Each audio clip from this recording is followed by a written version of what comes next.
Hey there, just before we get into the podcast, a quick reminder we could use your financial help. Please support us on Patreon so we can keep on keeping on. Check the Patreon links to donate. Hope you enjoy this episode.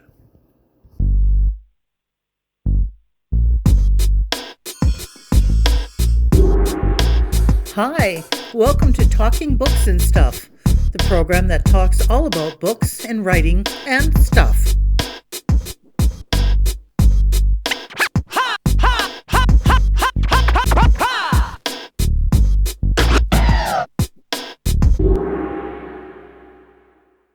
Here's your host, Dennis Rimmer.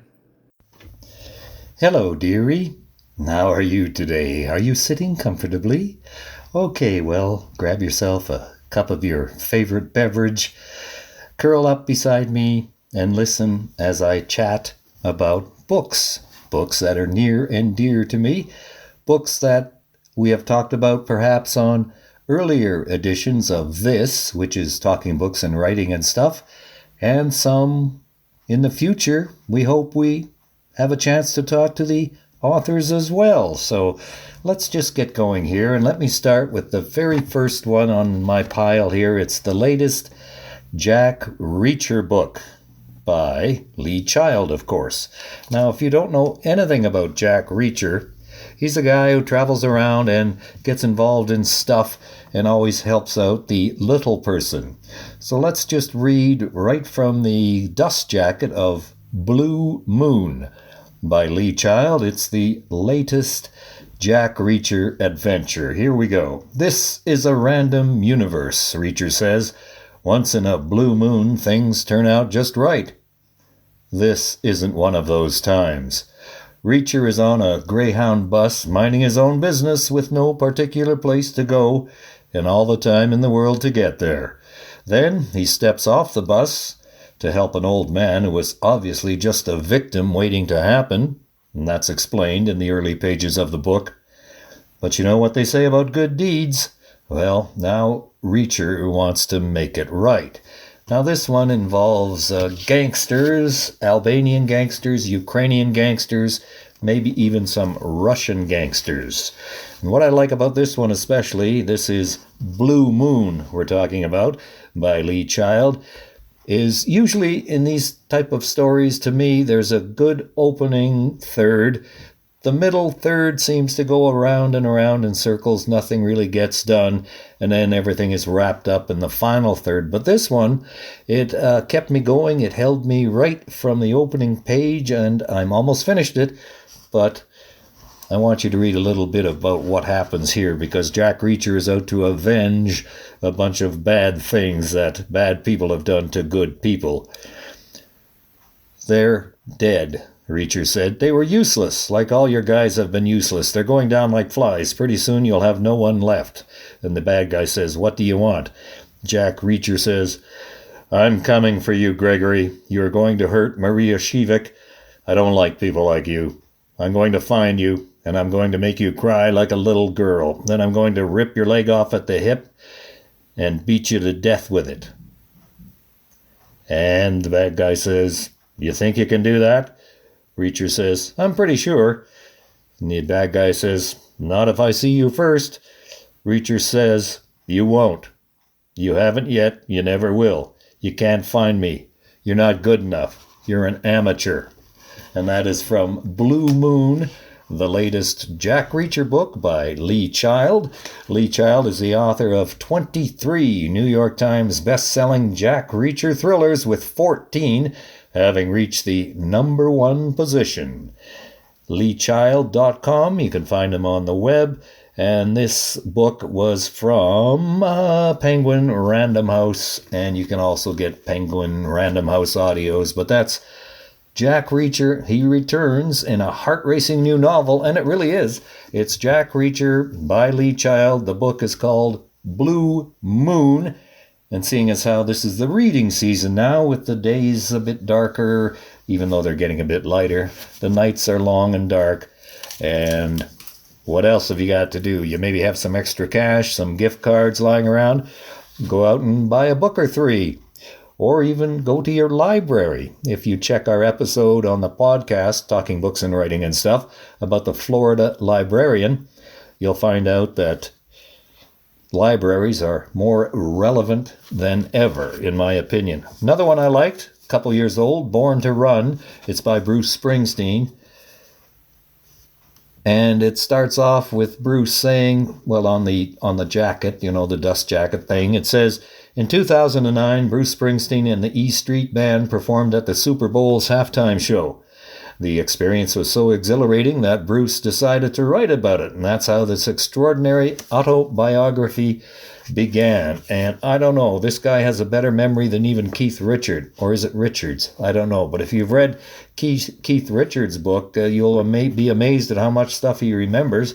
And this one by Bruce Springsteen is quite the same. It's just got lots of stuff, facts, figures, dates, places, times, and he goes into the psychological feelings behind how he got to where he was, his adventures with his family growing up, his marriages, how he was a good guy, a bad guy, an in-between guy. And if you haven't read it yet, pick it up, give it a try, get it from the library, go buy it. It's called Born to Run by Bruce Springsteen, and it came from Simon & Schuster. So that's that one. Here's another one on my stack here. We've interviewed Anthony Badulka before, and if you've never read any Anthony Badulka books, a good place to start would be with the good one called Stain of the Berry. That's what we have right here, Stain of the Berry. And here's a little blurb about it. It's Stain of the Berry. Everyone has their boogeyman, but who or what is scaring Saskatoon locals to death? Private Detective Russell Quant is roused from sleep only to fall into a nightmare case when the family of a suicide victim hires him to uncover the real cause of death. But what is real and what is imaginary? Quant works to narrow his list of suspects only to find the numbers of victims growing and growing. Russell is mystified as a trail of fear connects him to a vast landscape of people, including an elegant potash miner, dubious trailer park denizens, reticent farm folk, the Pink Gopher Choir, and a gaseous psychiatrist. That's Stain of the Berry, a Russell Quant mystery by Anthony Badulka, and his books come from Insomniac Press. He has lots of others out there. Just check them out. You can look up Anthony Badulka on the website. You can go to the library. You can go to your bookstores, wherever you are, ask for Anthony Badulka. I'd like to interview this guy. I never got a chance yet, but maybe we will. It's a national bestseller. Jody M-I-T-I-C, Mitic. Jody Mitic. Sorry about that, Jody. Unflinching is his story, the making of a Canadian sniper. It's a raw, no-holds-barred memoir. Jody is a sniper, 20-year veteran in the Canadian Forces. He recounts his childhood dream of being in the military and his discovery of brotherhood and discipline in Army life. In sniper training, and you always thought we Canadians were nice guys. Well, I don't think so. In sniper training, he develops the hypersensory precision of a human predator. On the war front, he experienced the valor and the pain of war, including the tragic loss of fellow soldiers wounded or killed in action. He was in Afghanistan. He served in Afghanistan in 2007. He stepped on a landmine while on a mission to an Afghani village, lost both legs below the knees, and also his identity as a soldier. Then he ended up on Amazing Race Canada, and he won a seat as a city council member for Ottawa, and that was in 2014. So the book is called Unflinching. I will spell the name. It's by Jody, Jody, and the last name is Mitic, M-I-T-I-C. Jody Mitic, Unflinching, from Simon & Schuster in Canada. Again, find it at the bookstores. Used bookstores are great places.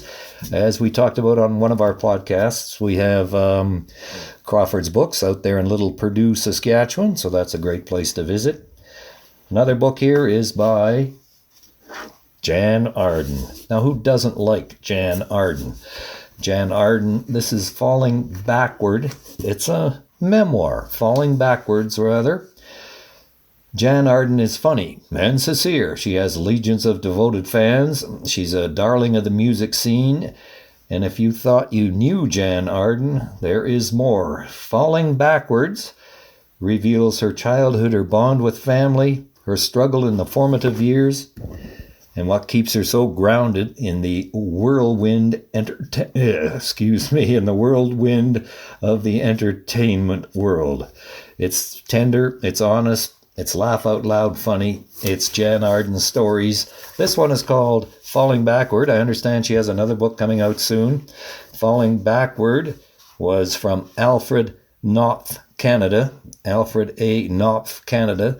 It's Falling Backward. In case you didn't know, since her debut album in 1993, Jan Arden has had 17 top 10 singles from 8 albums, including I Would Die For You, Could I Be Your Girl, and Insensitive.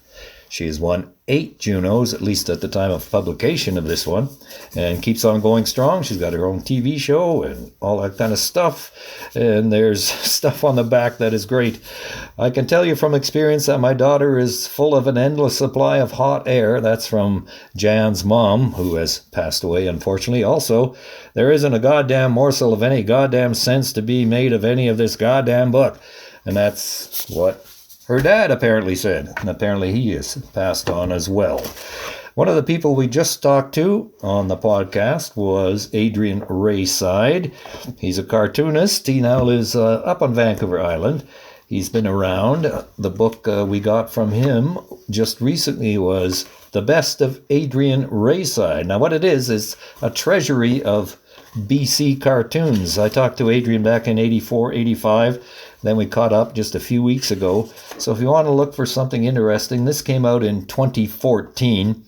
It's Adrian Rayside, The Best of Adrian Rayside, a treasury of BC cartoons. And it's quite hilarious. A lot of them are based in BC and BC politics and events like that. But it's got more than 230 cartoons in it. And they're all hilarious. Rib ticklers, if you know what I mean. And you can also find his comic strip, The Other Coast, in newspapers, believe it or not. Yes, it's still in newspapers, which is a good deal. So look up Adrian Rayside. That's Adrian, Adrian, Rayside, Raeside. Look him up as well. Also, we have here from Lisa Genova, my wife, the lovely and talented Diane, is reading this right now. It's called Still Alice, and she just adores it, and we hope to interview Lisa Genova one day soon. Same with Jack Reacher creator Lee Child. Same with Jan Arden, hopefully in the new year. Same with lots of other people. But in this one, Alice Howland is proud of the life she worked so hard to build. At 50 years old, she's a cognitive psychology professor at Harvard, a world-renowned expert in linguistics with a successful husband and 3 grown children. Now, it's fiction, but when she becomes increasingly disoriented and forgetful, a tragic diagnosis changes her life and her relationship with her family and the world forever. So you can see where we're going here. At once beautiful and terrifying, Still Alice is a moving and vivid depiction of life with early onset Alzheimer's. It's a compelling story, and it also was made into a movie. You could also look that up. But this is Still Alice. It's by Lisa Genova, and this is published by Gallery Books. And that comes out of, what do they call it? It's Gallery Books, which is a branch of Simon & Schuster, I believe. Still Alice, available wherever books are sold. Also, of course, at bookstores, libraries, used bookstores. Another book on our list, we're going to be talking to this person soon, Diana Beresford Kroger. And the book is called To Speak for the Trees. And they say it's her life's journey from ancient Celtic wisdom, or Celtic, to a healing vision of the forest.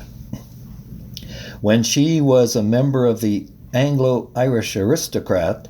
Well, actually, her father was. Her mother was an O'Donoghue, one of the stronghold families who carry on the ancient Celtic traditions. She was orphaned as a child. That's Diana Beresford Kroeger. She was orphaned as a child. She could have been sent to the Magdalen laundries. Instead, the elders of the O'Donoghue clan, some of them scholars and freehold farmers in County Cork in Ireland, took her under her wing. Now she became a botanist, a medical biochemist, and an author. And this book is To Speak for the Trees. It's from Random House Canada. Just came out maybe in September, so that's like 3 months. It's not even old. So it's To Speak for the Trees by Diana Beresford Kroeger. Some of her other books have included The Sweetness of a Simple Life, The Global Forest, Arboretum Borealis, Arboretum America, which won a National Arbor Day Foundation Award, Time Will Tell, and A Garden for Life. That's just some of the many books by Diana Beresford Kroeger.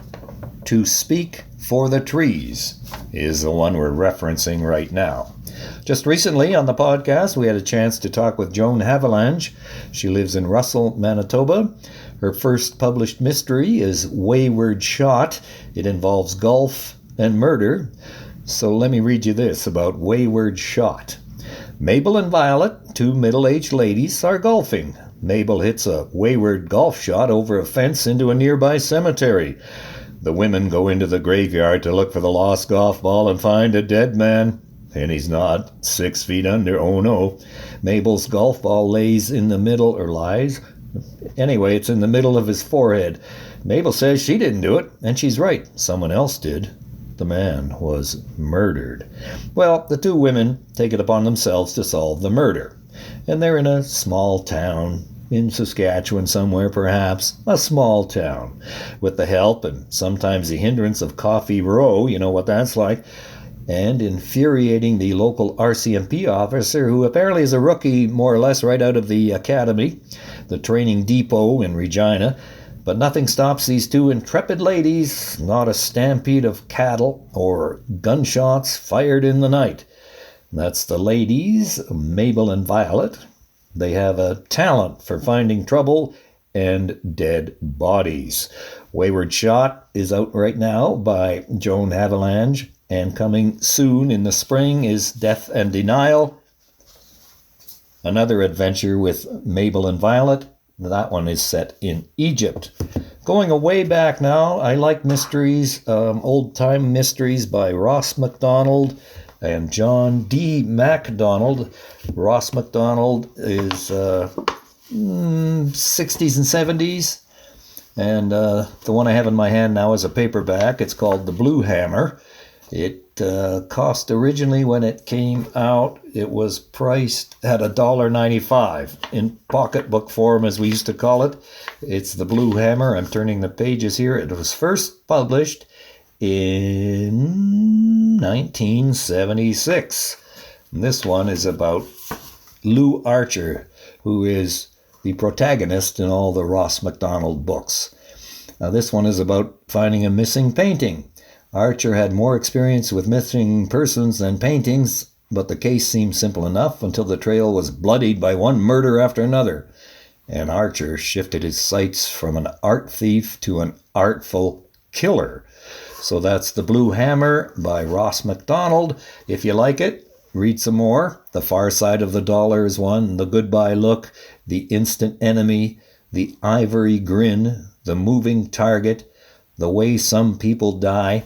And in the, was it in the mid-60s, I think, or maybe even the mid-70s, there was a movie called Harper, with, who is that guy, that famous actor? Paul Newman. Yes, Paul Newman was in it. And it was based on one of these stories by Ross MacDonald. So that's Ross MacDonald, M-A-C, Donald, and John D. MacDonald. And I think they're both wonderful. Now, Hunter Davies. The Beatles book. It's the definite encyclopedia. Hunter Davies is the only ever authorized biographer of the the group called the Beatles. He's produced the Essential Beatles Guide right here. It's divided into 4 sections: people, songs, places, broadcast, and cinema. Covers all elements of the band's history and vividly brings to life every influence that shaped them. And now Hunter Davies has been following the Beatles since mid-60s. He's 84 now. He's the author of the only ever authorized biography of the Beatles, which has never been out of print since its publication in 1968. He's the editor of the Lennon the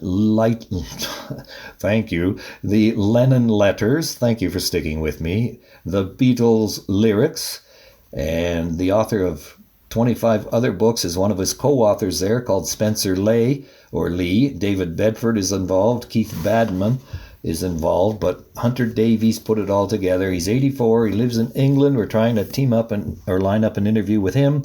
And let's hope we do. This one is called The Beatles Book, the Definitive Encyclopedia.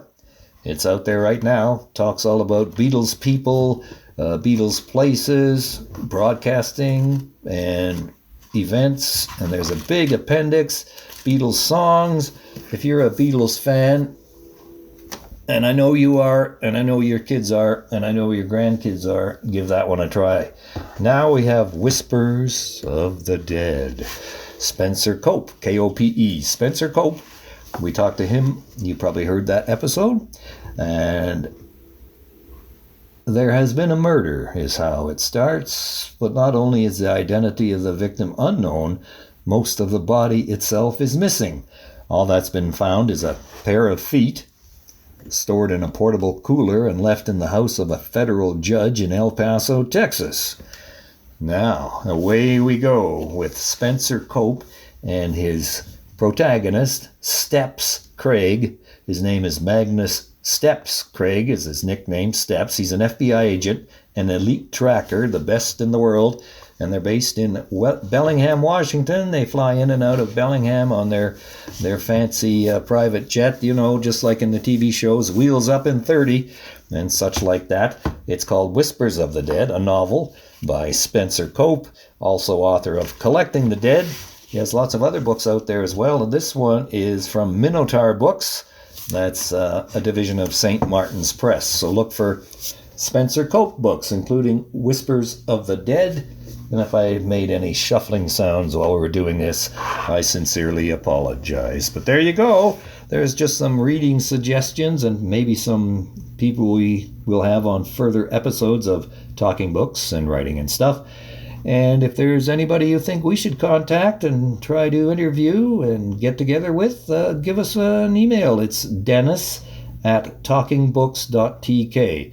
Simple as that. Dennis@talkingbooks.tk. I'm DR, the podcast guy. I read books. Thank you for visiting with us today. This is Talking Books and Stuff with Dennis Rimmer. Contact him at dennis@talkingbooks.tk. Thank you, and may all the good news be yours. Oh, and don't forget to check out his book, The Great Canadian Notebook, available across Canada and at amazon.ca.